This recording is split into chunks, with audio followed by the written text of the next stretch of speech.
Beralih ke informasi lainnya, Saudara, Komisi 1 DPR RI menggelar fit and proper test bagi kandidat calon duta besar luar biasa dan berkuasa penuh Republik Indonesia di 24 negara dan organisasi internasional.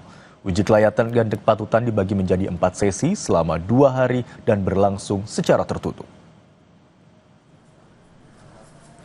Wakil Ketua Komisi 1 DPR RI, Budi Jiwandono, mengonfirmasi kabar masuknya nama mantan Menko Kemaritiman, Indroyono Susilo, sebagai calon Dubes Amerika Serikat dan mantan Dubes RI untuk Argentina, Uruguay, Paraguay, sekaligus adik Luhut Binsar Panjaitan, Nurmala Kartini Syahrir, untuk penempatan di Jepang.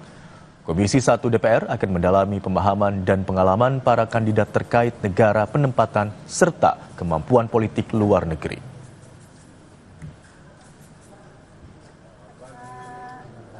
Sepakat untuk menjalankan fit and proper test calon duta besar luar biasa dan berkuasa penuh Republik Indonesia untuk negara-negara sahabat. Saya rasa teman-teman sudah melihat daftar list 24 negara sahabat yang kita akan fit and proper test hari ini. Kira-kira rencana mekanisme jalannya rapat dibagi 4 sesi. Satu sesi nanti kira-kira ada 6 calon duta besar.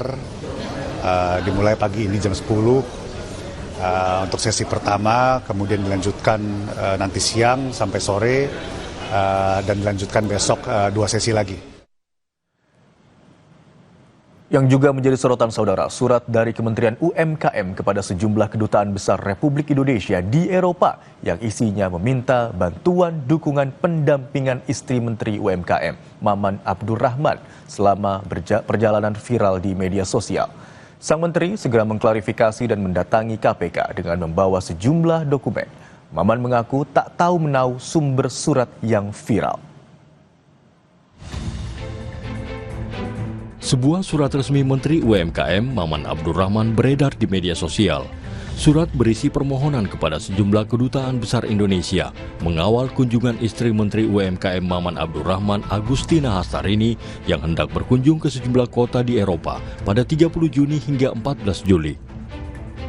Sejumlah kantor kedubes dan konsulat jenderal diminta mengawal istri menteri dan rombongan yang disebut mengikuti kegiatan misi budaya. Menanggapi surat permintaan fasilitas untuk istrinya yang viral, Jumat sore, Menteri UMKM Maman Abdurrahman menyambangi KPK untuk berkonsultasi dan menyerahkan sejumlah dokumen. Menanggapi surat yang viral, Maman bilang tak tahu pihak yang menerbitkan. Ia mengaku istrinya pergi ke Eropa guna mendampingi anaknya, tapi membantah memakai uang negara. Keberangkatan istri saya ke luar negeri adalah mendampingi anak saya yang masih kelas 1 SMP, mengikuti pertandingan misi budaya, dan saya sampaikan 1 rupiah pun tidak ada uang dari uang negara, 1 rupiah pun tidak ada uang dari pihak lainnya. Juru bicara KPK, Budi Prasetyo, mengingatkan seluruh penyelenggara negara tak mudah menerima gratifikasi dalam bentuk apapun. Jubir KPK membenarkan sejumlah dokumen yang diserahkan Menteri UMKM terkait polemik kunjungan istrinya ke 6 negara. KPK akan mendalami dokumen dan berkas yang diberikan Menteri UMKM Maman Abdurrahman. Tadi Pak Menteri juga menyampaikan beberapa dokumen kepada KPK dan tentu dokumen-dokumen itu akan kami pelajari lebih lanjut.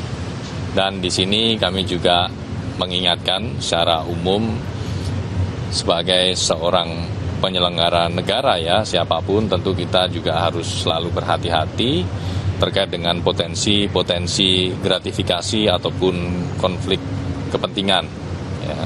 Karena gratifikasi ataupun konflik kepentingan itu tidak hanya dalam bentuk barang dan jasa, tapi juga bisa dalam bentuk fasilitas, perlakuan, dan sebagainya. Dan modusnya juga bisa juga tidak langsung kepada penyelenggara yang bersangkutan, tapi bisa juga melalui keluarga. Maman mengklarifikasi di akun Instagram pribadinya. Maman menulis biaya perjalanan keluarganya berasal dari rekening pribadi. Postingan ini pun dibanjiri komentar dari warganet. Mereka mengkritik Menteri UMKM yang meminta fasilitas untuk istrinya selama perjalanan di Eropa. Warganet juga mempertanyakan soal permintaan menteri di tengah efisiensi. Tim Liputan, Kompas TV. Usai jeda, kami punya rekomendasi wisata yang bisa memacu adrenalin Anda. Kali ini kami akan ajak Anda membelahi jauhnya pegunungan Meratus di Loksado, hulu Sungai Selatan, sambil mencoba serunya River Tubing.